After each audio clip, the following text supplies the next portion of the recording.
सामाजिक न्याय क्रांति मोर्चा के द्वारा सामाजिक न्याय सम्मेलन किया गया आयोजित। लोगों को अपने हक के प्रति किया गया जागरूक। जनपद मुजफ्फरनगर में सामाजिक न्याय क्रांति मोर्चा द्वारा सामाजिक न्याय सम्मेलन व विशाल पैदल मार्च का आयोजन किया गया। सामाजिक न्याय सम्मेलन का उद्देश्य लोगों को कानूनों के प्रति जागरूक करना रहा। सामाजिक न्याय क्रांति मोर्चा के राष्ट्रीय अध्यक्ष देवेंद्र कश्यप ने बताया कि इस सम्मेलन का उद्देश्य लोगों को न्याय व समाज में एक समान अधिकार दिलाना है। देवेंद्र कश्यप ने कहा कि आरक्षण अन्य धर्म के लोगों को नहीं मिलना चाहिए, क्योंकि यह अति पिछड़ों और दलित समाज के लोगों के लिए है। आरक्षण धर्म के आधार पर नहीं दिया जा सकता, इसलिए हम गाँव-गाँव चौपाल लगाकर अब लोगों को जागरूक कर रहे हैं। मंत्री संजीव बालियान ने भी सामाजिक न्याय सम्मेलन में पहुंचकर लोगों को कानून व सामाजिक अधिकारों के बारे में विस्तार से बताते हुए उन्हें जागरूक किया। सम्मेलन में बड़ी संख्या में पार्टी के पदाधिकारी व कार्यकर्ताओं समेत अनेक गणमान्य लोग मौजूद रहे।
कहीं ना कहीं योजना बनाकर करनी पड़ेगी, तो उसमें सबका सहयोग अपेक्षित है।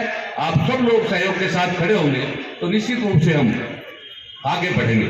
और आरक्षण में जो धर्म के आधार पर जातियां, क्योंकि ये जो आरक्षण व्यवस्था संविधान के अंदर लागू की गई थी, लगातार उन्हीं लोगों को, उन्हीं परिवारों को लगातार उन्हीं जातियों को लाभ मिलता जा रहा है। वो अग्रणी भूमिका में रहकर के लाभ को छीनने का, झपटने का काम करते हैं। और निश्चित रूप से जो चाहे आरक्षण पिछले वर्ग के अंदर हो, चाहे अनुसूचित के हो, जो कुछ जातियां ऐसी है उन किया गया है, उद्देश्य क्या है? देखिए, इसमें कई मुद्दे थे। जो विशेष रूप से अति पिछड़ा समाज है उसकी तरफ से कई मुद्दे हैं। एक तो बात यह है कि धार्मिक आधार पर जो आरक्षण की शुरुआत कांग्रेस पार्टी के द्वारा कई राज्यों में की गई, एक तो उसके विरोध में था, क्योंकि बाबा साहब ने पहले कहा था कि धार्मिक आधार पर आरक्षण नहीं होना चाहिए, और सुप्रीम कोर्ट भी कह चुकी। लेकिन उसके बावजूद भी बैकवर्ड में या शेड्यूल SC/ST में ईसाई और बैकवर्ड में OBC में मुस्लिम हर जगह करीब करीब आरक्षण ले रहे हैं। जब धर्म परिवर्तन होगा, धर्म का आधार पर आरक्षण नहीं है, तो उन आरक्षण को और अति पिछड़े समाज को आरक्षण का लाभ ज़्यादा से ज़्यादा कैसे मिले, जो असमानता है वो असमानता कैसे दूर हो, इन कुछ मुद्दों पर आज की मीटिंग इंजीनियर देवेंद्र कश्यप के द्वारा बुलाई गई। मंत्री जी, आपने कहा थाने और तहसीलों में जो भ्रष्टाचार चल रहा है उनके खिलाफ भी अब आंदोलन करना पड़ेगा, धरने में बैठना पड़ेगा, चाहे सरकार हमारी भी हो। उसको लेकर क्या कहना है? देखिए, मैं तो स्पष्ट कहता हूँ कि जब से भारतीय जनता पार्टी की सरकार बनी है, मोदी जी देश के प्रधानमंत्री बने हैं, एक तरह से आप कह सकते हैं कि राजनीतिक जो भ्रष्टाचार था वो तो समाप्त है। लेकिन कहीं ना कहीं थाने के स्तर पर जहाँ गरीब व्यक्ति को जाना पड़ता है, उस पर आज भी भ्रष्टाचार दिखाई देता है। रोज़ लोग मिलते हैं और पिछले कुछ दिनों से ज़्यादा बढ़ा है, चाहे वो तहसील के स्तर पर हो, थाने के स्तर पर हो। और अगर इसी तरह से जारी रहा, आप भी पत्रकार हैं, आप भी मीडिया के साथी हैं, आपको भी बहुत से लोग रोज़ मिलते हो, तो इसके खिलाफ आवाज़ तो उठानी पड़ेगी, लड़ना पड़ेगा। अपनी सरकार है तो भी इसके खिलाफ आवाज़ उठाएंगे। ऊपर तक आपके माध्यम से ऊपर आवाज़ जाएगी। अगर मुजफ्फरनगर में थानों में भ्रष्टाचार है तो मैं आपके माध्यम से लखनऊ पहुँचाऊँगा। अधिकारियों को तो कह चुके, अब जब कहने के बाद भी अगर कोई नहीं सुधरेगा तो लड़ाई एकमात्र विकल्प बचता है। बाबा साहब के मामले में तमाम संगठन विरोध प्रदर्शन कर रहे हैं और केंद्रीय गृह मंत्री का इस्तीफा की मांग कर रहे हैं, तो क्या कह रहे हैं? अगर पूरी क्लिप किसी ने 1.5 मिनट की सुनी हो तो नहीं कर सकता। आदरणीय गृह मंत्री ने कहा था कि बाबा साहब का अपमान कांग्रेस ने किया, मंत्री पद से उन्होंने हटाया, उन्होंने राजनीतिक रूप से उनको कमजोर किया। भारतीय जनता पार्टी ने हमेशा बाबा साहब को सम्मान दिया है, उनके स्मारक बनवाए हैं, लेकिन अगर क्लिप काट के आप मेरी भी बीच में चलाएंगे तो उसने कहीं ना कहीं समस्या पैदा होगी।